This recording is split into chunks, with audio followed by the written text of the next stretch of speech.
శ్రీ వరాహ లక్ష్మీ నృసింహస్వామి వారి సన్నిధి నందు శ్రావణ మాసం సందర్భంగా విశేష పూజలు. శ్రావణ మాసం 2వ శుక్రవారమైన శ్రీ సింహవల్లి తాయారు సన్నిధిలో లక్ష్మీ పూజ అత్యంత వైభవంగా నిర్వహించారు.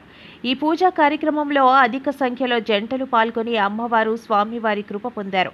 అలాగే శ్రావణ మాసంలో ప్రతి శుక్రవారం సాయంత్రం సహస్రనామార్చన గ్రామ తిరువీధి అత్యంత వైభవంగా నిర్వహిస్తారు.